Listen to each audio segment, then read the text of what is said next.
Hi, my name is Thea Howell.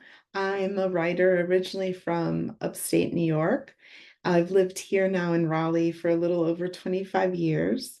It's a pleasure to be here reading my poems. I'm going to read 5 poems today. 3 are a little longer and 2 are a little shorter.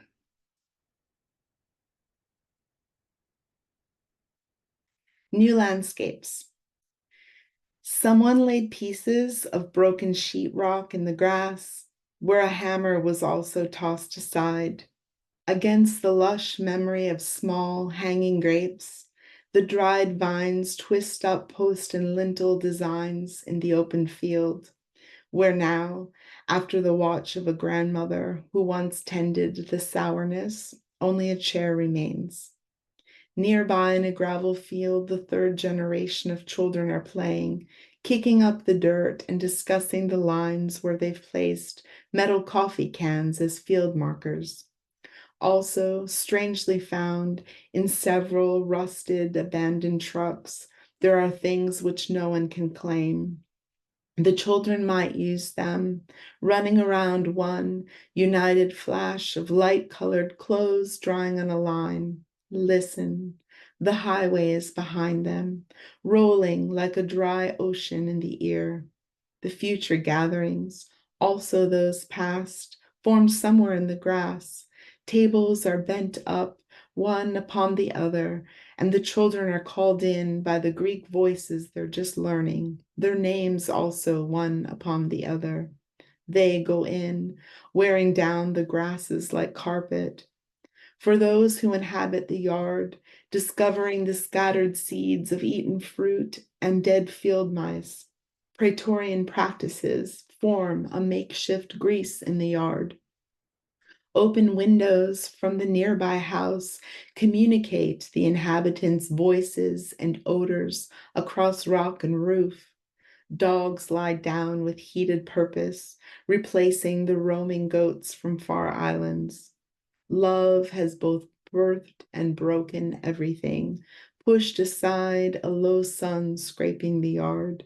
Ruins remain, small arcs of cinder block connected to and separate from old paths. And someone wanders there alone, knowing this, breaking off dead branches in the blackening distance. 2 shorter ones. Men in August gardens. And the dogs watch the lit house. Men try on their gloves again. Lights go on and the grasses simmer until the breezes pass the evening porches and the lavender nooses of cigar smoke. Girls, forgive me for loving so deeply my clothes. I lost the sweater you wore and returned, secretively clutching the sleeve and smiling. I said, keep it longer. Forgive me, I had missed it. Socrates and I have lunch. Against an olive tree, and the leaves rattle under the punishing sun. And we talk of everything as it is, hurled out of darkness, all the mammals and minerals, Eve and Adam. We are like a wind which gusts within itself the impossible. I open the book to linger wastefully on my knees with hands I have known always.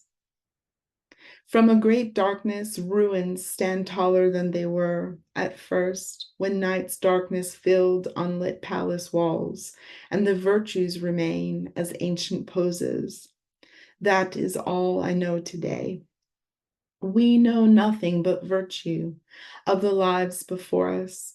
Persephone is the sun, with tall cliffs and mist as thick as wool on our oceans. Perhaps Aphrodite wants us to love what we cannot see, and Echo is still calling Narcissus. What is that sound of nothing, of a world which one can always find language for?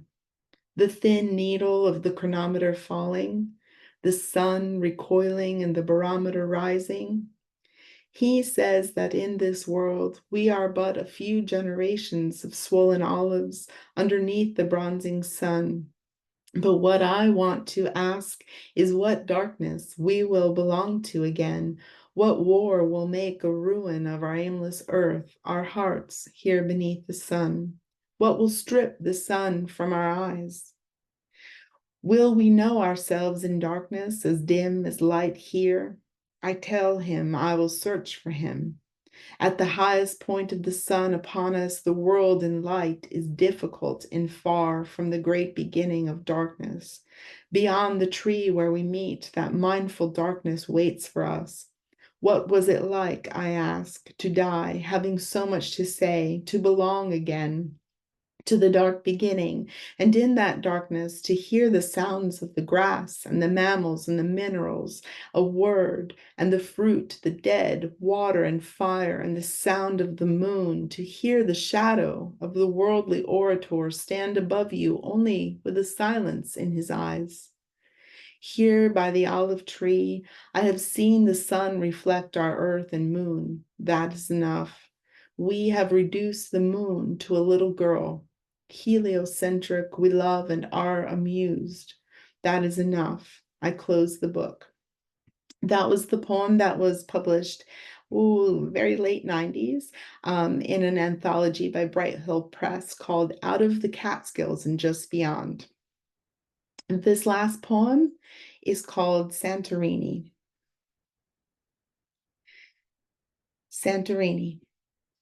Down a terrace path, the child rode the donkey across the terrace steps of Santorini and was afraid, as she thought her parents, who walked beside part of the way, were watching how bravely she held the makeshift saddle. And the donkey, which walked so near to the edge of the cliffs, walked with her like a toy. It followed her. They descended to the marketplace below, alone and into a stranger world of Greek merchants. When the child faintly recognized them, like aunts and uncles, they watched her carefully. As she held the donkey's rope and tugged at its head, she could not move her tongue in Greek to ask for help. She knew of the path now, and it worried her, how slick and smooth and covered with donkey dung, but she could not guess how far it rose behind her to small white houses. The path which rose up so far and backward to the small foreign white houses, or how far her parents lingered in the mass of tourists. The donkey and the child stopped to watch the Greeks counting coins and faces in the marketplace, but the force of the crowd swallowed them. The child's bright turquoise shirt and shorts were covered in a spray of new sweat. She was colored like the Aegean. She was as small as a drop of sea. She was created like that volcanic island. She diffused. Being lost gave her adult anger, and she grew more hot in the face like an islander. And she was part of the Aegean at last. The American child, who knew their Grecian tongues, smelled the compatriot stench that was part of their island clothes, the essence of liquor, lemon, and fish. She recognized the bloated way they sat in their chairs by the sea like mythic beings. A fear entered, then climbed out her head, then entered again as she thought of how she might have been discarded on that island. But she thought of her ability to survive with them, and thought of the island, the anesthesia of mountains, and she hunkered down with the beast, letting him go into the crowd. And then, diffused by sun, she spoke the first words to a fisherman in black, who grabbed from his netted sack a tentacle of squid to slice.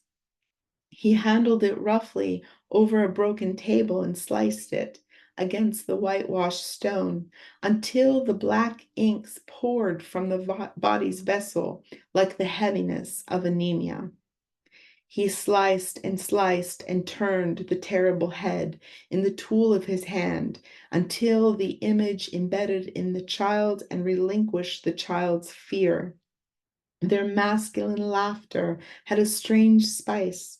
The child learned it quickly, then it ended in the air's breeze, the same Greek breeze she'd heard of somewhere faintly, a nexus of breeze embodied with myth.